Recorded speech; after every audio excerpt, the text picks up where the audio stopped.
അഫയേഴ്സിന്റെ part 2 video നമുക്ക് നോക്കിയാലോ. വാ. ഒന്ന്, 2025 നിലമ്പൂർ ഉപതെരഞ്ഞെടുപ്പിൽ UDF സ്ഥാനാർത്ഥിയായുള്ള ആര്യാടൻ ഷൗക്കത്താണ് വിജയിച്ചിരിക്കുന്നത്.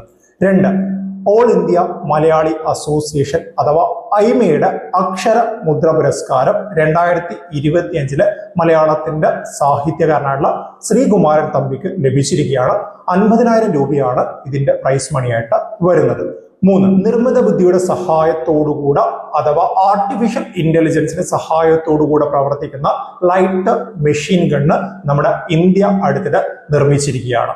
നാല്, അർബുദത്തെ പ്രതിരോധിക്കാൻ ശേഷിയുള്ള രീതിയിലുള്ള 6 നെല്ലിനങ്ങൾ വികസിപ്പിച്ചുകൊണ്ട് international rice research institute Manila Philippines ശ്രദ്ധ ആകർഷിച്ചിരിക്കുകയാണ്.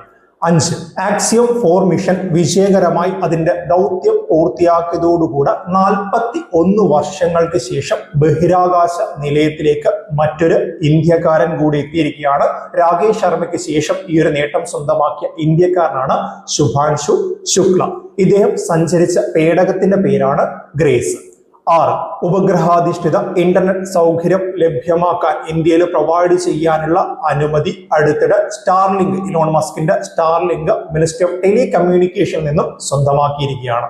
7, വിദ്വേഷ പ്രസംഗം അഥവാ ഹെയ്റ്റ് സ്പീച്ച് തടയുക എന്ന ലക്ഷ്യത്തോടുകൂടെ നിയമനിർമ്മാണത്തിന് ഒരുങ്ങുകയാണ് കർണാടക സർക്കാർ. 8, ബെർലിൻ ഓപ്പൺ ടെന്നീസ് 2025 ടൂർണമെന്റിന്റെ വിജയമായിട്ട് മാറിയിരിക്കുന്നത് മാർക്കേറ്റ വെൻഡസോവ. 9, മുൻ ലോക 2ാം നമ്പർ താരവും വളരെ പ്രധാനപ്പെട്ട ടെന്നീസ് പ്ലെയറുമായിരുന്ന പെട്രോ കിറ്റോവ എന്ന വനിതാ താരം അടുത്തിടെ അന്താരാഷ്ട്ര ടെന്നീസ് മത്സരങ്ങളിൽ നിന്നും വിരമിച്ചിരിക്കുകയാണ്. 10, പോൾ വാൾട്ടിൽ 12ാം തവണയും ലോക റെക്കോർഡ് കുറിച്ചുകൊണ്ട് സ്വീഡന്റെ അർമാൻഡ് ഡ്യൂപ്ലാന്റിസ് ചരിത്രം കുറിച്ചിരിക്കുകയാണ്.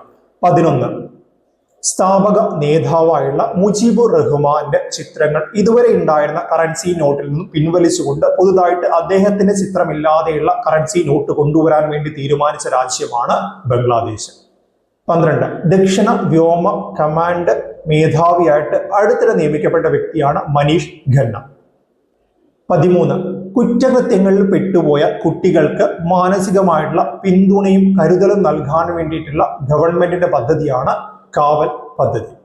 14, 2025 ജൂൺ 5-ാം തീയതി ആചരിച്ച ലോക പരിസ്ഥിതി ദിനത്തിന്റെ തീമാണ് ബീറ്റ് പ്ലാസ്റ്റിക് പൊല്യൂഷൻ. 15, സ്വതന്ത്ര ഇന്ത്യയിലെ ആദ്യത്തെ ജാതി സെൻസസ് 2026 ഒക്ടോബർ 1-ാം തീയതി തൊട്ട് നടത്താൻ വേണ്ടി ഗവൺമെന്റ് തീരുമാനിച്ചിരിക്കുകയാണ്.